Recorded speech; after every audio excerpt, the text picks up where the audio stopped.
실링팬은 펜직. 생활에 유익한 바람을 만드는 펜직.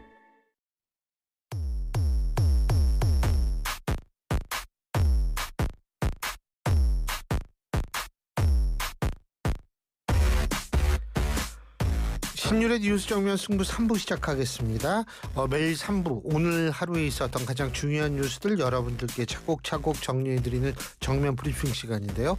오늘도 김영민 아나운서 스튜디오에 나와 있습니다. 안녕하세요. 네, 안녕하세요. 예, 오늘도 어떻게 점점 더 더워지는 것 같아요. 오늘 더 더워요. 일요일이 진짜 덥지 않았어요? 아니 근데 오늘도 오늘도 더 정말 더워요. 덥죠. 네, 오늘도 정말 덥습니다. 주말 동안 가만있어 40도 봐요. 넘는 적도 일요일 날 있었고. 밖에 나갔었나? 나갔구나. 일요일 날. 근데 어쨌든 요새는 한 5분만 서 있어 가만히 안 하고 뭐 아무것도 안 하고 가만히만 서 있어도 어우, 땀투성이에요. 묻어있죠. 네. 네. 아니 도대체 이거 사람을 어떻게 하려고 이렇게 더운지 모르겠어요. 근데 일본도 40도 정도까지 올라간다고 그러더라고요. 그렇군요. 네. 참 이렇게 더운데 또 오늘 좀 깜짝 놀란 사실이 있는데 YTN의 대표이사자 사장인 김백 사장이 전격적으로 사임을 했죠. 네, 그렇습니다. 일신상의 이유로 자진 사임했고요. 김 사장의 사임에 따라서 이제 차순위 사내이사가 대표이사와 이사회 의장 직무를 대행하게 됩니다. 김백 사장은 지난해 3월에 YTN 사장으로 선임이 됐는데 당초 임기는 2027년 3월까지였으나 조금 일찍 사임을 한 겁니다. YTN 측은 대표이사 유고에 따른 사내 의사결정 구조에 일시적인 변경이 발생했지만 직원 여러분께서는 평소와 같이 맡은 바 업무에 충실히 임해주시길 바란다고 당부했습니다. 그렇군요. 자, 그리고 우리가 오늘 일부에서도 그 얘기를 했는데 이거 굉장히 중요한 얘기거든요. 사실 뭐냐 하면 이건 우리의 삶과 경제, 특히 이제 경제와 직결되는 문제인데 사실 우리의 삶과 직결되는 문제죠. 이 지금 관세 협상인데 EU도 15% 했어요. 상호관세 미국과. 그죠? 그러니까요. 예. 일본이 원래는 25%였다가 15%로 줄였고 EU는 30 맞습니다. 30%. 30이죠. 30%에서 15%로 절반을 반 이상을 깎아서 대미 상호관세 부과 수준을 좀 낮췄습니다. 그 대신에 미국의 이제 대규모 투자 약속, 시장 개방 등을 약속을 하면서 관세율을 낮췄는데요. 아직 우리 정부는 협상이 타결이 안 됐죠. 우리 정부도 15% 아니면 더 낮은 관세로 협상을 하지 못하면 이제 우리나라 제품이 미국 시장에서 다른 나라 제품보다 더 비싸게 판매될 수밖에 없는 것이 현실입니다. 그래서 지금 우리 정부에서는 총력 대응에 나섰는데 오는 31일 그러니까 관세 부과 시한 하루 전 구윤철 경제부총리와 스콧 베센트 재무장관의 회담이 다시 성사가 됐습니다. 그래서 30일에 고 부총리가 미국으로 출국을 할 걸로 보이고요. 이게 사실상의 막판 협상으로 예상이 됩니다. 그리고 지금 방미길에 올랐던 김정관 산업통상자원부 장관, 여한구 통상교섭 본부장은 또 유럽행 비행기에 몸을 실은 것으로 전해지는데 지금 미 행정부 강요들이 유럽연합과의 관세 협상을 위해서 떠나 있어서 그 대화를 이어나가기 위해서 직접 발빠르게 움직이는 것으로 보입니다. 근데 우리 정부가 미국의 마스가 프로젝트를 제안을 했다. 이런 얘기가 있더라고요. 마스가? 네, 그렇습니다. 언뜻 들으면 조금 일본어 같이 느껴지기도 하고 이게 뭔가 그렇죠. 마스가. 네, 마스가 하면 뭔가 싶으실 텐데 그 트럼프의 정치적 구호 대표적으로 아시죠? 마가가 Make America Great Again인데 여기 중간에 shipbuilding, 조선을 붙여서 미국의 조선업을 다시 위대하게 이런 프로젝트를 미국 측에 이제 제안을 한 겁니다.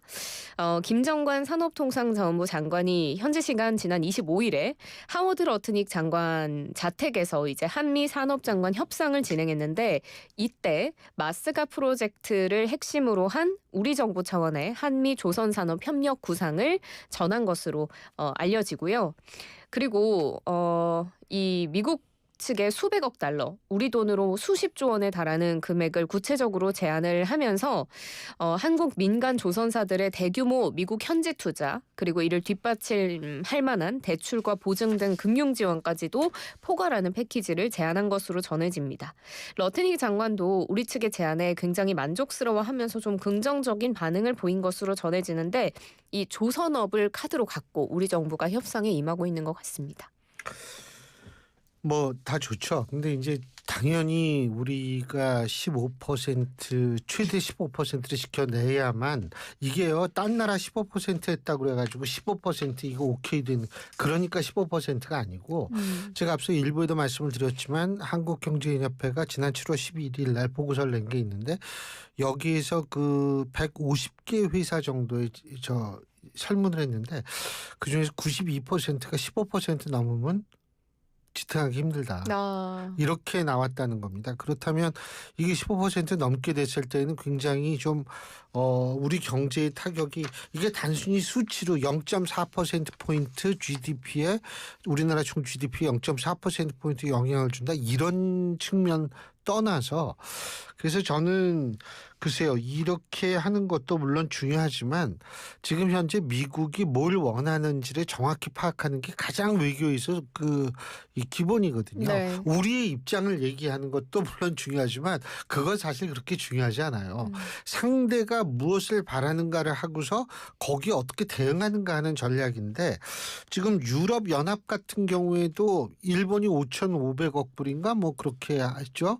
근데 유럽연합도 그 5,500억 불 이상의 돈을 또 뭐 투자금을 약속을 했다라는 얼핏 봐가지고 내 기억이 그런데 그럼 우리는 경제 규모로 그 정도까지는 아니지만 글쎄요, 뭐 잘하면 3천억 불, 뭐 모르겠어요 어떻게 될지 뭐 우리 금융연구원의 어떤 박사한테 저 개인적으로 좀 들었는데 여러 가지 그러니까 그러고 가장 중요한 건 그 투자 금액을 언제까지 한다는 게 분명하지가 않아요. 30년이 걸려도 되고 네. 100년이 걸릴 수도 있는 거니까. 근데 하여간 잘 고민을 해봐야 될 겁니다. 정말 아주 요새 살얼음판 걷는 기분이라서 정말 걱정이 많이 됩니다.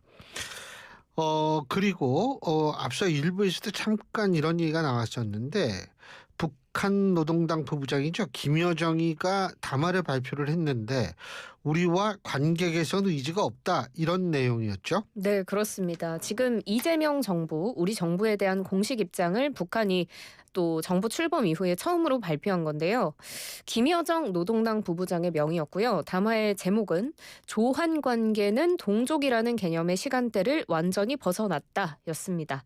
가장 귀에 딱 걸리는 단어가 바로 조한 관계이실 것 같습니다. 보통은 남북 관계 이렇게 표현을 하는데 북한 측에서 이번에는 조선과 한국의 앞글자를 따서 조한 관계로 표현을 했습니다. 북한의 이른바 적대적 두 국가론 이 인식을 재확인한 것이 아니냐라는 점을 담화의 제목에서부터 볼 수가 있고요. 김여정 부부장은 이렇게 이야기를 합니다. 이재명 정부가 지난 50여일 동안 앞에서는 남북관계 개선 등 듣기 좋은 말을 늘어놨지만 한미 동맹에 대한 맹신과 자신들과의 대결 기도는 선임자와 다를 바가 없다라고 주장을 하면서 서울에서 어떤 정책이 수립되고 어떤 제안이 나오든 흥미가 없다. 한국과 마주 앉을 일도 논의할 문제도 없다라고 우리와의 관계 개선의 의지가 확실히 없다라는 부분을 강하게 표명을 한 담화로 보입니다. 뭐 기사를 보면 사실 뭐 이재명 정부에 대해서 뭐 괴뢰라고 표현한다든지 그런 격한 단어를 쓰지 않았다는 점은 희망적이라고 볼 수도 있다. 뭐 이런 이야기가 있던데 그럼에도 불구하고 한 북한 전문가는 언론과의 인터뷰에서 러시아로부터 많은 지원을 받는 북한이 한국과 미국의 도움을 요청할 필요가 더 없고 이번 담화문은 결국 한국과는 대화할 생각이 없다는 걸 재확인한 것이다. 이렇게 해석을 했습니다. 맞아요. 옛날에는 통미봉남이라는 단어가 있었거든요. 네. 미국과는 통하고 남쪽은 봉쇄를 한다. 근데 이제 통미봉남이 되기 위해서는 미국과 뭔가 이게 루트가 있어야 될 거 아니에요. 네. 그걸 우리나라를 통해 가지고 그거를 확보한다 뭐 이런 게 있어가지고 필요에 따라서 좀 했는데 이분이 누구인지 모르지만 지금 러시아로부터 필요한 것은 다 받고 있거든요. 그러니까 실제로 이렇게 나올 수밖에 없는 건데 우리 정부는 뭐래요? 일단 지난 몇 년간의 적대, 대결 정책으로 인해서 남북 간 불신의 벽이 높다는 것을 다시 확인했다라는 입장을 밝히면서 적대와 전쟁 없는 한반도를 만들기 위해 필요한 행동을 일관되게 취해 나가고자 한다라는 입장을 밝혔습니다. 그리고 이재명 정부 출범 이후 정부는 북한 고위 당국자의 첫 대남 대화를 통해 표명된 북측의 입장에 대해 유의하고 있다.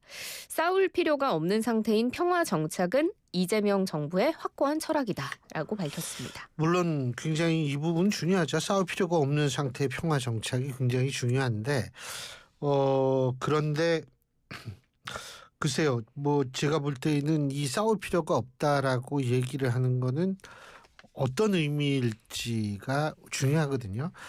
지금 핵을 포기할 것인지 아니면 핵 비핵화를 계속 추진할 것인지 아니면 일단 핵 동결. 하지만 핵은 갖고 있는 거거든요. 동결은. 그걸 제가 모르겠어요. 근데 어쨌든 모스크바하고 평양을 잇는 항공편이 다시 생겼다. 이거는 결국 북러 관계가 그만큼 가까워지고 있다라는 얘기 아니겠어요? 네, 맞습니다. 현지 시간 27일 러시아 수도 모스크바에서 북한 평양으로 향하는 직항 항공편이 재개가 됐습니다. 러시아 노드윈드 항공의 첫 평양행 직항 항공편이 이제 27일 현지 시간 기준 오후 7시 25분에 공항에서 출발을 했고요. 무려 440명 정도의 승객이 탑승을 했고 비행 시간은 8시간, 항공권의 가격은 약 78만 원 정도가 됐다고 합니다. 이 항공권이 인기가 많아서 꽤 빠르게 매진이 된 것으로 전해지고요. 왕복이 아니라 편도인가요? 어떻게 비싸네? 이제 정기편으로 가는데 한 번 가는데 78만 원이니까 꽤 비싼 예. 금액입니다.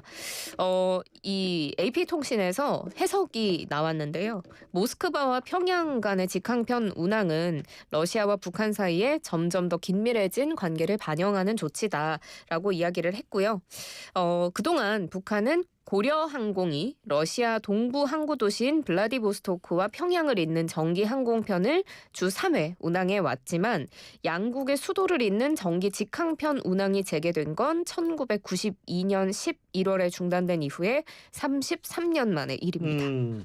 자, 여러분 기쁜 소식입니다. 삼성전자 주가가 엄청 올랐어요.